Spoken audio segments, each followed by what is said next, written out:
माझ्या प्रिय बंधू भगिनींनो नमस्कार. कोर्टात दावा करणं म्हणजे वेळ आणि पैसा दोन्हीही देणं आलं.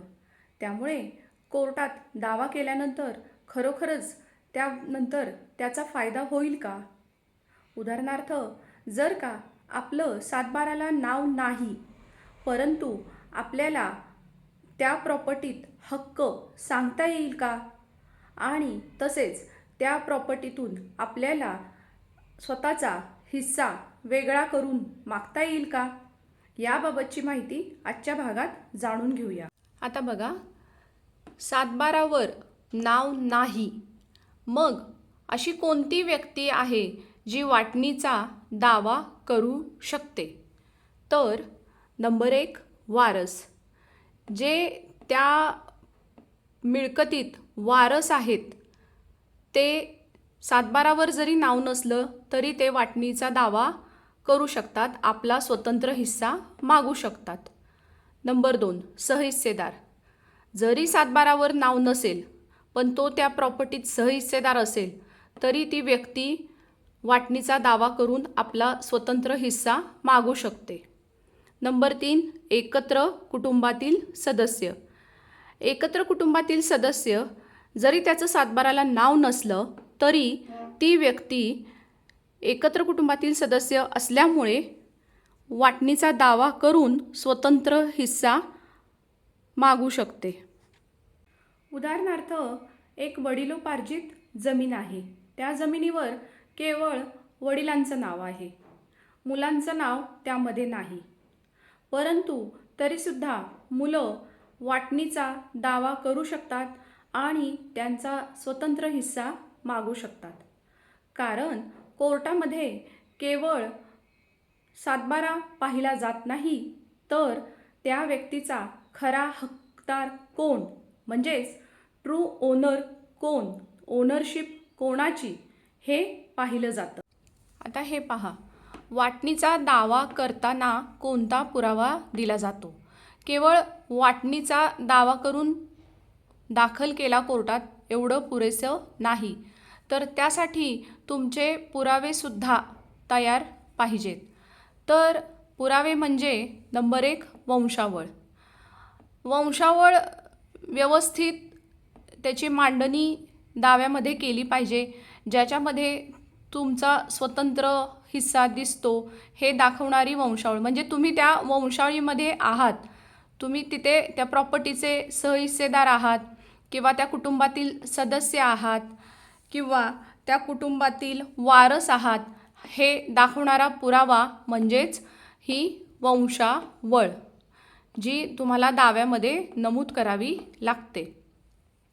नंबर 2, कागदपत्रे. म्हणजे ती प्रॉपर्टी जी असेल ती प्रॉपर्टी कशी ट्रान्सफर होत आली, म्हणजे सर्व जुने सातबारा उतारे फेरफार, ती प्रॉपर्टी कशा प्रकारे ट्रान्सफर होत होत होत पुढे आलेली आहे हे दाखवणारे महत्त्वाचे पुरावे म्हणजे सर्व जुने सातबारा उतारे व जुने फेरफार. दस्त असतील तर दस्तसुद्धा लागेल. नंबर 3, इतर पुरावे म्हणजे साक्षीदार. काही साक्षीदार जे सांगू शकतील की हा सहहिस्सेदार आहे, हा त्या प्रॉपर्टीमधला वारस आहे किंवा ह्या प्रॉपर्टीमध्ये त्याचा हिस्सा निघतो, असं दाखवणारा साक्षीदार. दस्तावरले साक्षीदार असतील तर दस्तावरले साक्षीदार, जे दुसरे साक्षीदार असतील जे तुमच्या बाजूने बोलतील ते साक्षीदार.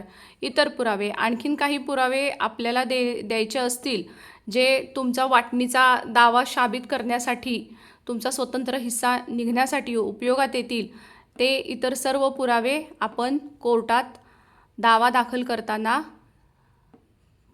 सोबत दाखल करू शकतो. आता वाटणीचा दावा करताना लिमिटेशन ॲक्टची बाधा येते का, म्हणजे मुदतीच्या कायद्याची बाधा येते का? तर नाही.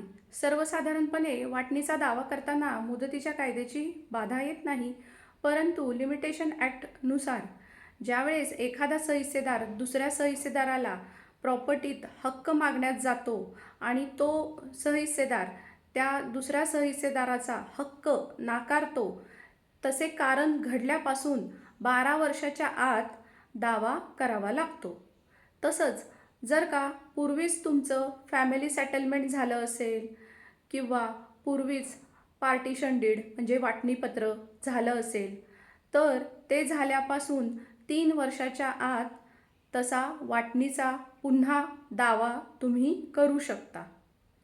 लक्षात घ्या, जोपर्यंत प्रत्यक्ष वाटणी होत नाही तोपर्यंत तुम्ही कधीही वाटणीचा दावा कोर्टात दाखल करू शकता. आता जर का कोणाला असं वाटत असेल की आपण कमजोर आहोत आर्थिकदृष्ट्या सुद्धा आणि इतर गोष्टींनीही कमजोर आहोत, त्यामुळे आपण हा न्यायालयीन लढा कसा द्यायचा आणि आपला हक्क कसा मागून घ्यायचा, परंतु हक्क हा मागून मिळत नसतो, तर त्यासाठी तुम्हाला झगडावे लागतेच. कोणी स्वतःहून तुम्हाला तुमचा हक्क अधिकार देत नसतो.